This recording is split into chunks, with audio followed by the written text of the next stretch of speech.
Fala pessoal, beleza? Eu me chamo Gustavo e hoje eu venho dar continuidade ao projeto de compartilhar com vocês os livros de história contemporânea que eu tenho aqui na minha estante.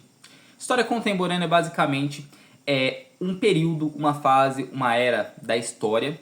Então a história é dividida em categorias, em momentos, para que seja mais fácil a pesquisa e o estudo dos acontecimentos.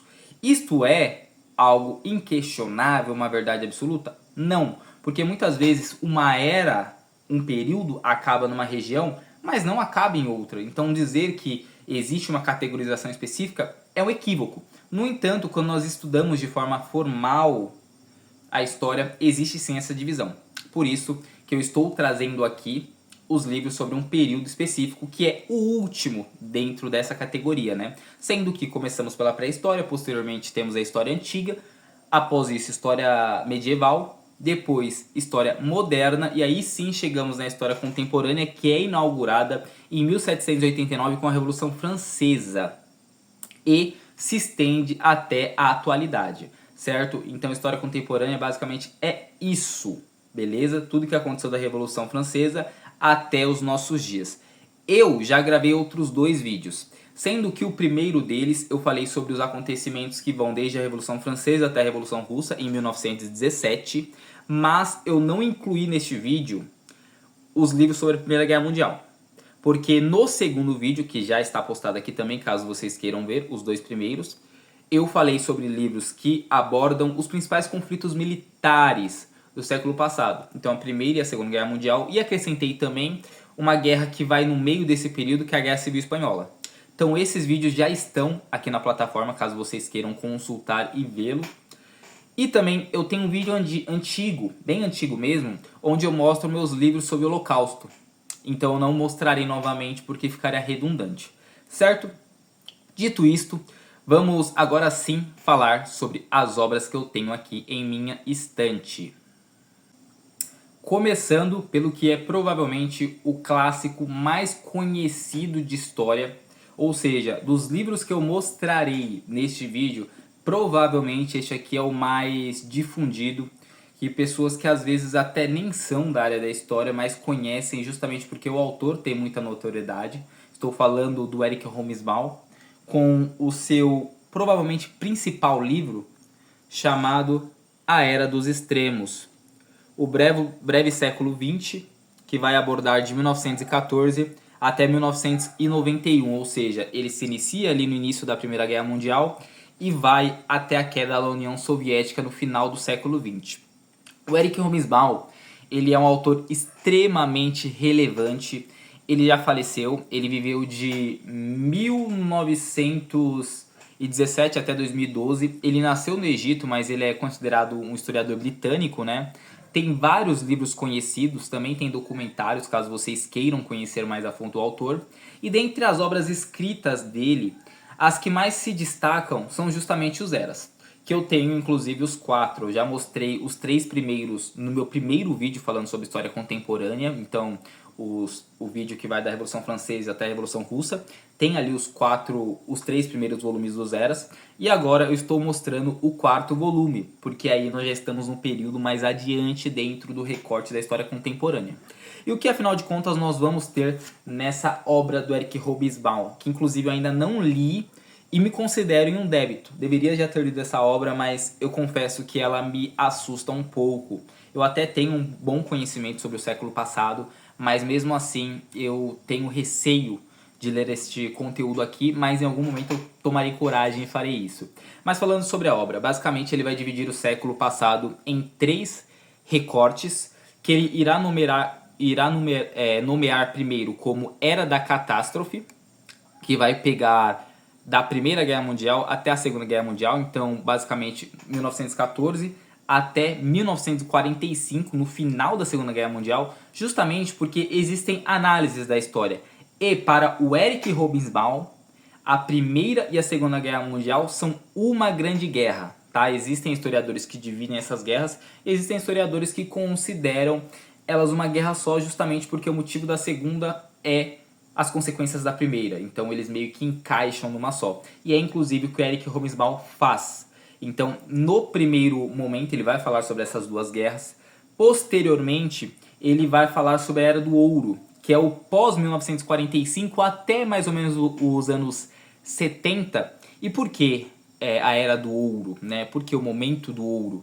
Porque basicamente ele vai tratar o pós-Segunda Guerra Mundial como algo bom, tendo ótimas consequências para o mundo. Então começou a haver uma extensão maior da vida, começou a haver uma qualidade de vida melhor, várias coisas benéficas para o mundo e para a humanidade começaram a surgir após a Segunda Guerra Mundial, mesmo estando falando de um período pós um acontecimento muito triste, né?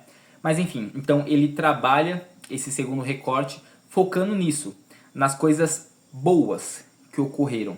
Ele encerra o livro dele falando sobre a era do desmoronamento, que vai de 70 até 1991, a queda da União Soviética.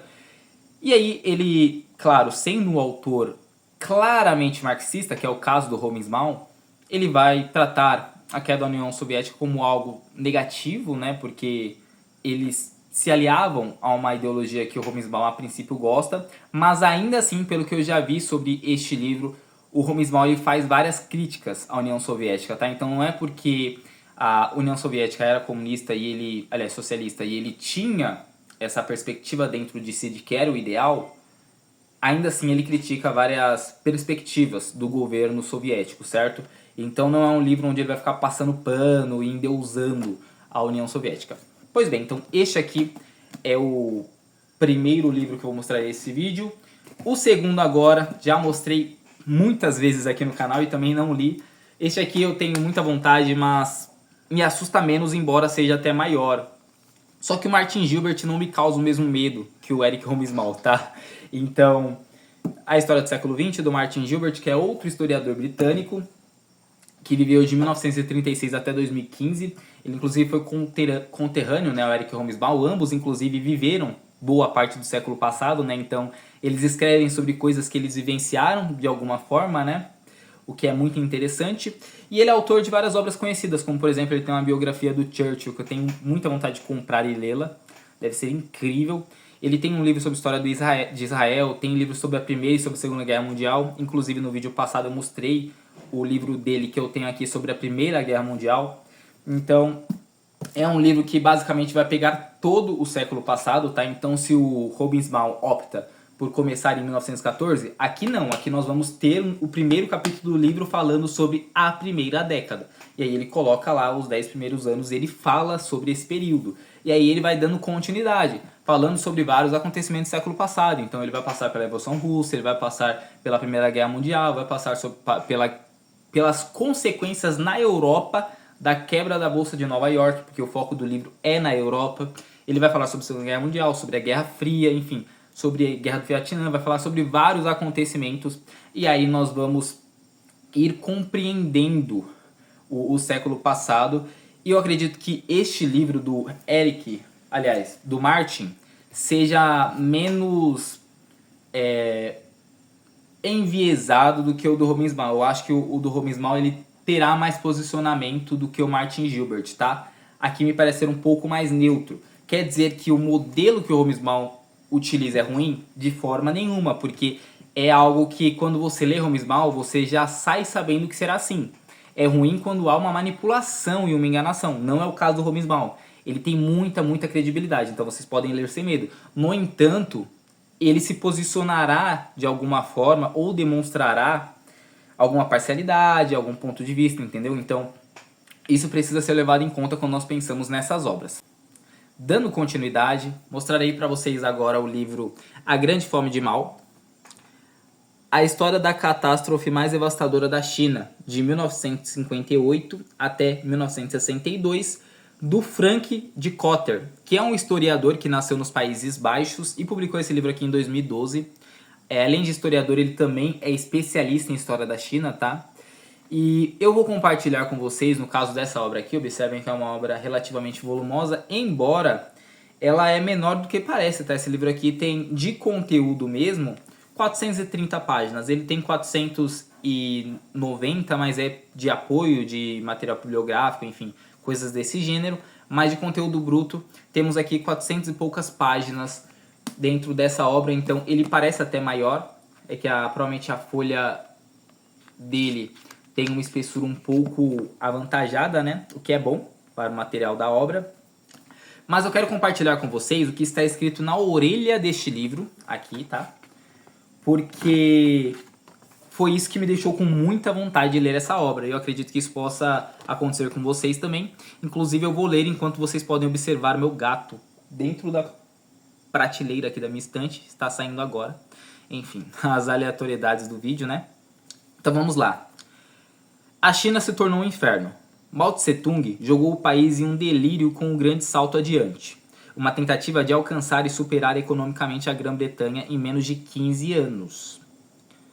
O experimento terminou na maior catástrofe que a China já viu, destruindo dezenas de milhões de vidas. Somente os historiadores mais leais tinham acesso aos arquivos do Partido Comunista Chinês. Até uma lei recente tornar públicos milhares de documentos que desafiam a história oficial da era maoísta. Com riqueza de detalhes, Frank de Cotter expõe um período da história chinesa nunca antes completamente enfrentado. Mostra que, ao invés de desenvolver o país, se equiparar às superpotências mundiais, comprovando assim o poder do comunismo, como Mao imaginaria, o grande salto adiante na verdade foi um passo gigante e catastrófico na direção oposta. O país virou o palco de um dos assassinatos em massas mais cruéis de todos os tempos. Pelo menos 45 milhões de pessoas morreram de exaustão, fome ou vítimas de abusos mortais das autoridades. Foi também a maior demolição de imóveis da história humana, já que quase um terço das residências foram postas abaixo, sendo a terra revirada na busca incessante de aço e outros recursos industriais. Então essa aqui é a orelha que me deixou com bastante curiosidade. Aqui nós temos acesso, por exemplo, à quantidade de pessoas que foram mortas por este grande passo adiante, né, que foi assim chamado pelo Mao Tse Tung, né, o projeto dele de igualar economicamente a China com a Grã-Bretanha. E pesquisando um pouco sobre essa obra aqui, eu pesquisei um pouquinho sobre cada um dos livros para gravar esse vídeo. Um ponto que vai ser trazido de forma bem enfática dentro deste conteúdo é a forma como Mao optou por fazer isso, né? Então esse passo adiante. Porque muitos países, ao optar por ter um grande avanço econômico, eles optavam pela industrialização e coisas desse gênero. Mas o Mao ele optou também por trabalhar fortemente a parte agrária, a parte do campo. E isso gerou muita destruição, muita devastação. Então esse é um aspecto muito relevante que tem que ser levado em consideração, tá?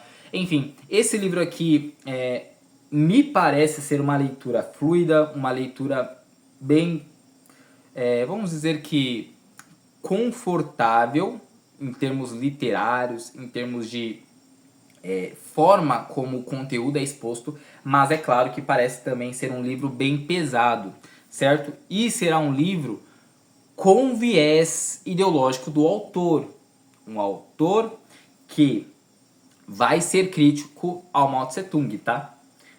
O que, tipo, para muitos será natural, né? Mas existem autores que serão menos críticos e aqui eu não vou opinar sobre isso porque não é o momento, certo? Continuando, um livro que eu esperava uma coisa dele, tá? Então eu comprei esse livro aqui achando que era uma coisa. E aí, quando eu fui pesquisar, eu percebi que é uma coisa completamente oposta. E o oposto me chamou muito, muito, muito mais atenção. Porque esse livro aqui, ele é um excelente livro para todos vocês que amam literatura russa, certo? Então, eu gosto de Dostoiévski, eu gosto de Tolstói, eu gosto do Gogol, eu gosto do Turgenev, eu gosto dos autores russos, eles escrevem muito bem. Quando eu leio eu fico impactado, o fluxo de consciência do Dostoiévski me prende muito. Enfim, A Morte de Ivan Ilitch para mim foi muito impactante. Enfim, vários livros maravilhosos, Ana Karenina, enfim, tantas e tantas obras espetaculares de literatura russa podem ser potencializadas em sua compreensão, em seu aprendizado por esta obra aqui. Por quê? Eu comprei esse livro aqui, pessoal, um segredinho nosso, tá? Eu comprei achando que era um livro sobre história da Rússia, mas foi por desatenção minha, porque o título do livro é Uma História cultural da Rússia. Então não é história da Rússia, os acontecimentos da Rússia, não. É história da cultura do povo russo. E isso me prende demais, me chama muita atenção, porque aqui é prometido que o autor, que no caso é o Orlando Figes, que é um historiador, Orlando Figes, eu não anotei aqui, anotei sim, é um historiador britânico também, muitos historiadores britânicos nesse vídeo. Ele foca muito nas suas obras na Rússia mesmo, tá? Então ele é um autor que gosta de escrever sobre isso. Ele nasceu em 1959 e tem vários livros justamente sobre a Rússia. Então, por exemplo, tem um livro que eu não tenho aqui, mas eu tenho muita vontade de adquirir e ler, que é Sussurros. Já vi algumas resenhas e falam muito dessa obra, tá? Parece um livro pesado, mas tenho vontade de ler. Eu tenho um outro livro do Orlando Figes que já mostrarei para vocês. E aí não é sobre cultura, é sobre um acontecimento específico. Mas aqui o que nós temos é esse livro falando sobre a parte cultural. Então aqui ele vai falar sobre várias questões. Então como o povo se comporta, questões de crenças, tá? Então como é o aspecto religioso dentro da Rússia. Ele vai falar também sobre a questão da bebida, enfim, várias questões. E principalmente sobre a parte literária, né? Então eu acredito que esse livro ele pode potencializar muitas pessoas que gostam de ler literatura russa. Eu sou uma dessas pessoas, tá? O livro não é pequeno, estamos falando de um livro de aproximadamente 850 páginas, então material bem bruto, certo? Mas fica aqui a recomendação, tá bom? Agora sim, o livro do Orlando Figes, que vai tratar de um acontecimento específico. Estamos falando sobre o livro Crimeia, a história da guerra que redesenhou o mapa da Europa no século XIX. Então esse livro foi publicado em 2010 e basicamente, estou aqui com meu filho, basicamente vai falar sobre a Guerra da Crimeia, que foi de 1853 a 1856. Então observem que nós estamos falando aqui de um período anterior ao que nós estamos trabalhando dentro deste vídeo. Ou seja, esse livro aqui eu deveria ter mostrado no meu primeiro vídeo, que vai até a Revolução Russa. Mas eu acabei esquecendo dele dentro das obras que eu tinha na estante, porque ele estava ali num setorzinho que não me chamou a atenção quando eu selecionei os livros. Portanto, eu estou mostrando agora. Mas basicamente a Guerra da Crimeia foi um acontecimento onde a Rússia e a França elas discutiam sobre como controlar Jerusalém. Aí, no meio desse conflito todo, acabou que a Crimeia, aliás, a Rússia, invadiu a região de Danúbio, na Turquia, no meio desse impasse todo. E aí, a Turquia foi apoiada pela França e pelo Reino Unido, que contra-atacaram invadindo a Crimeia. Então, isso aí, salvo engano, em 54? Em 54 ocorre essa invasão como resposta ao ataque da Rússia à Turquia. E aí rola todo um conflito ali militar mesmo, muitas e muitas mortes ocorrem, a população da Crimeia ela sofre muito, no entanto não existem informações precisas sobre a quantidade de pessoas que vieram a falecer devido a este conflito, tá? O que nós temos são algumas informações sobre o conflito em si, mas não a quantidade de pessoas que infelizmente faleceram. Por fim, a Rússia percebe que insistir nessa guerra não seria algo vantajoso. Ela acaba assinando um tratado em Paris em março de 1856. E esse tratado, segundo Orlando Figes, vai redesenhar a Europa no século XIX. Inclusive, tem algo que eu li, provavelmente na orelha do livro ou no verso da capa, em que ele vai dizer que, para as pessoas que viveram no século XIX, ou no início do século XX, ali antes da Primeira Guerra Mundial, tá? A Guerra da Crimeia ela foi tão relevante quanto a Segunda Guerra Mundial é relevante para nós hoje. Porque a Segunda Guerra Mundial, ela, de fato, ela acaba com muitos territórios, ela tem um impacto muito grande dentro do desenho geográfico do mundo. Então, a Guerra da Crimeia também, segundo Orlando Figes, ela vai ter um impacto nesse sentido, certo? Então, as pessoas que viveram antes da Primeira Guerra Mundial, elas olhavam para a Guerra da Crimeia como um acontecimento extremamente impactante, tá? E de fato é, mas é claro que hoje, devido a nós termos passado por outros conflitos que tiveram uma projeção, uma amplitude e uma devastação infelizmente maior, nós acabamos não focando tanto na Guerra da Crimeia, justamente porque existem outros acontecimentos que, após ela, geraram consequências maiores. Beleza? E por fim, para encerrar, o único livro que eu já li dessa lista, né, para vocês não acharem que eu tenho um montão de livro e não leio nada, inclusive é o menor livro aqui também. Estou falando de Vozes de Chernobyl, da Svetlana Alexievich, a história oral do desastre nuclear. Eu já li essa obra, salvo engano, eu li essa obra antes de ter o canal, tá? Então, aliás, não li antes do canal, inclusive tem resenha, tá? Eu li este livro aqui em 2023, não li há tanto tempo assim na realidade, li no ano retrasado. Mas o que nós teremos aqui? A Svetlana, ela é uma autora que nasceu na Bielorrússia, ela é jornalista e ela tem uma característica de escrever suas obras a partir da compilação de relatos de pessoas entrevistadas por ela. Então, basicamente, ela chega em pessoas que vivenciaram um determinado acontecimento histórico e ela vai, a partir da entrevista, compilar um texto contando o que mais chamou a atenção dela. Então, os principais depoimentos são colocados dentro da obra. E aqui nós vamos ter isso. Ela tem outros livros muito conhecidos, como, por exemplo, A Guerra Não Tem Rosto de Mulher, que eu já li e falei no vídeo anterior sobre ele.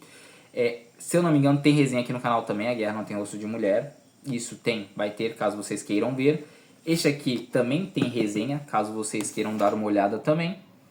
E o que nós vamos ter é ela pegando pessoas que sobreviveram ali ao desastre do reator nuclear em Chernobyl, que ficava na Ucrânia, né? Aliás, que fica na Ucrânia.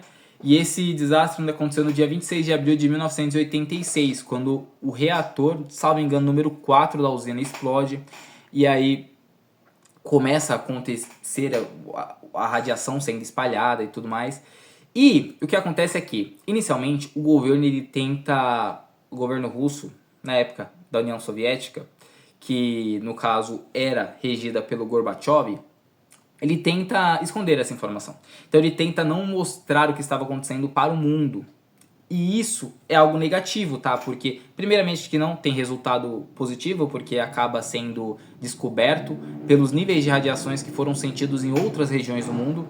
O nível de radiação começa a subir muito em lugares onde havia essa medição. E aí começam a pensar, poxa, o que aconteceu? Não é natural isso. E aí chegam e descobrem que tinha acontecido na União Soviética, no caso, em Chernobyl. E aí ele acaba tendo que revelar ao mundo o que havia ocorrido. No entanto, ele tentou, no princípio, controlar tudo de uma forma muito interna. Então ele não compartilhou informações, as pessoas não ficaram sabendo. Muitas pessoas foram mandadas para tentar controlar a situação, ou seja, apagar o incêndio e tudo mais, resgatar pessoas, foram mandadas para lá sem o conhecimento do que elas estariam enfrentando. Então muitas pessoas foram sem saber que elas estavam indo quase que numa missão suicida, porque mesmo as que foram e saíram de lá vivas, inclusive foi uma boa porcentagem, elas, embora saíssem vivas, elas teriam problemas para a saúde e morreriam com a vida sendo encurtada em muitos anos, justamente pelos efeitos da radiação que elas tiveram em grande escala. Então, o que a Svetlana faz nessa obra é pegar várias pessoas que passaram por isso, certo? Então, tanto as pessoas em si que passaram, quanto também esposas, filhos, enfim, parentes dessas pessoas também, e ela vai contar dentro deste livro. Um aspecto que eu me lembro que me chamou muita atenção foi que a inserção das pessoas que passaram por Chernobyl para salvar, ou seja, pelos heróis, a inserção dos heróis foi algo muito negativo, porque as pessoas, quando receberam novamente esses homens dentro da sociedade, receberam de uma forma negativa, porque embora eles tivessem feito algo muito positivo, havia muito preconceito com relação à radiação, né? Então, poxa, ele teve muito contato com a radiação, será que pode me fazer mal? Então as pessoas, elas temiam as pessoas que foram para lá fazer o resgate. Elas tinham medo e tentavam se distanciar. Então esse é um aspecto que também é trabalhado, enfim, né? É algo muito triste. A radiação dentro da humanidade é realmente algo devastador. No vídeo passado, inclusive, eu mostrei o livro que eu tenho sobre Hiroshima, né? Que vai falar sobre as bombas nucleares. Então, é muito pesado, né? Mas enfim, pessoal, foram essas obras aqui que eu compartilhei com vocês hoje, certo? Espero que vocês tenham gostado. Peço que vocês deixem nos comentários recomendações de livros que eu posso ler sobre história contemporânea, que vocês têm interesse. Peço que vocês deixem também nos comentários perspectivas, análises, pontos de vista sobre os autores que eu compartilhei aqui. Às vezes vocês já leram Orlando Figes, às vezes vocês já leram Martin Gilbert, Hobsbawm, enfim, vários dos autores que eu mostrei aqui. Vocês querem compartilhar algo, então fiquem à vontade para usar os comentários para isso. E é isso, pessoal, um forte abraço. Eu vou gravar ainda um último vídeo sobre história contemporânea, tá? Onde basicamente eu mostrarei quase que biografias, tá? Não é exatamente isso, mas serão livros onde retratam pessoas específicas, figuras da história contemporânea, tá? Figuras que tiveram um grande impacto no mundo, tá? Então é isso, pessoal, um forte abraço, tamo junto e até a próxima.